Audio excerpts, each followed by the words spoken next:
कक्षा दशम के सभी भैया बहनों को नमस्कार। प्रिय बच्चों, आइए कोर्स दशम का पूरा हो गया है। हम 10वीं बोर्ड परीक्षा इसको ध्यान में रखते हुए कुछ महत्वपूर्ण प्रश्नोत्तर पर चर्चा करने का प्रयास करेंगे, जानने का प्रयास करेंगे। तो हम देखते हैं इसमें 5 ऐसे प्रश्न मैंने आपके सामने रखने का प्रयास किया है जिसमें पांचों प्रश्न परीक्षा की दृष्टि से आने की संभावनाएं हैं। तो आइए ऐसे प्रश्नोत्तर को हम जानने का और समझने का प्रयास करें और वो प्रश्न कौन सा है ये हम देखने का प्रयास करेंगे।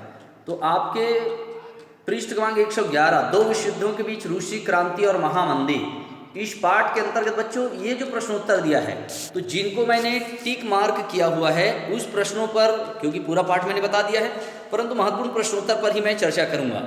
ये कहता है सन 1917 में रूस के किसानों, मजदूरों व सैनिकों की क्या प्रमुख मांगे थी, है ना। तो यहाँ पर हम देखते हैं बच्चों, ये जो प्रश्न कह रहा है कि आखिर किसानों की, मजदूरों की व सैनिकों की क्या प्रमुख मांगे थी। तो इसमें हम देखते हैं प्रमुख मांगे थी, जिसमें हमने देखा कि 1917 में रूस के किसानों, मजदूरों और सैनिकों की प्रमुख मांगे थी जमीन, रोटी और शांति।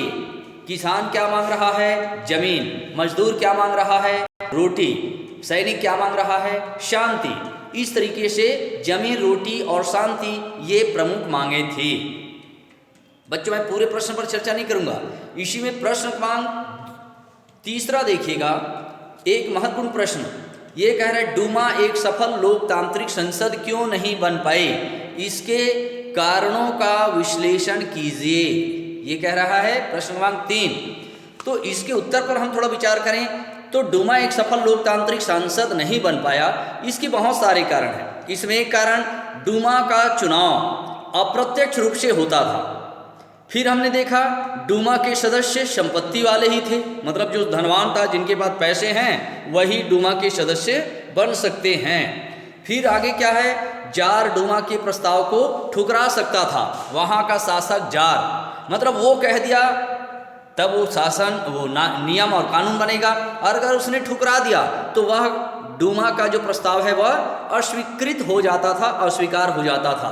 फिर डूमा का अधिवेशन जार अपनी सुविधा अनुसार बुलाता था, मतलब जब लग रहा है कि मुझे अधिवेशन बुलाना है तो बुला लिया, नहीं स्थगित करना है तो स्थगित कर दिया गया, नहीं यहाँ बुलाना है तो जगह समय स्थगित करना नहीं करना, ये सब किसके ऊपर? डूमा के ऊपर निर्भर था, जिसे इस कारण से हम कह सकते हैं कि यह लोकतांत्रिक संसद नहीं बन पाई। ये इसका उत्तर है। उसके बाद हम देखते हैं रूस, 5वां प्रश्न, रूस में औद्योगिकरण के लिए किस प्रकार धन जुटाया गया। तो प्रिय बच्चों, रूस में औद्योगिकरण के लिए धन जुटाने का प्रयास किया गया। पहली बात विदेशी आयात को नियंत्रित करना, फिर किसानों द्वारा कर भुगतान से प्राप्त राशि से ही हम अपने देश के औद्योगिकरण को बढ़ावा देंगे। फिर कहा गया कि मजदूरों के लिए रोजगार व वेतन के नियम बनाए जाएंगे। बैंक, कारखानों और खदानों का शासकीकरण, राष्ट्रीयकरण किया गया।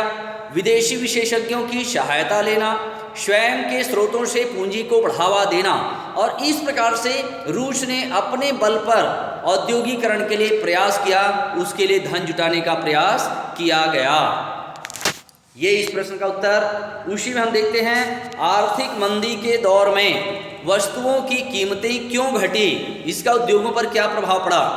तो हमने देखा आर्थिक मंदी के दौर में वस्तुओं की कीमत घटने का पहला कारण कच्चे माल की कमी हो गई। दूसरी बात उत्पादन कम हो गया। तीसरी बात मजदूरों का वेतन वृद्धि रुकी। चौथी बात देखते हैं शेयर बाजार में गिरावट आई। पांचवी बात देखते हैं बैंकों का दिवाला निकल गया। ये सभी आर्थिक मंदी के दौर में वस्तुओं की कीमत घटने का एक कारण था बच्चों। पर बोले इसका प्रभाव क्या पड़ा, तो पहला प्रभाव तो ये पड़ा कि वस्तुओं की बिक्री कम हो गई। दूसरी बात देखते हैं उद्योगपति उत्पादन कम करने लगे। तीसरी बात अंतर्राष्ट्रीय व्यापार कम हो गया। चौथी बात देखते हैं मजदूरों की छटनी होने लगी। पांचवी बात और विचार करें तो देखते हैं कि पूंजीवादी अर्थव्यवस्था से मोह भंग हो गया। इस प्रकार से यह जो प्रश्न है आर्थिक मंदी के दौर में वस्तुओं की कीमत घटने के, ये बहुत सारे कारण हैं। बच्चों, इसी पाठ का एक बहुत ही अत्यंत महत्वपूर्ण प्रश्न देखिएगा। अमेरिकी आर्थिक मंदी का पूरे विश्व पर क्या प्रभाव पड़ा, क्यों पड़ा, ये प्रश्न पूछा गया है। विश्व पर प्रभाव क्यों पड़ा? तो इसका कारण है अमेरिका विश्व का सबसे बड़ा व्यापारिक और निर्यातक देश था। उस समय पूरा व्यापार आयात निर्यात अमेरिका के ताना बाना से गूंथा हुआ था। अमेरिका ने आर्थिक मंदी के चलते उधार देना बंद कर दिया। अमेरिका ने दूसरे देशों के आयात बंद कर दिए। अंतर्राष्ट्रीय व्यापार 60% घट गया। व्यापारिक फसल को खरीदार नहीं मिल रहे थे।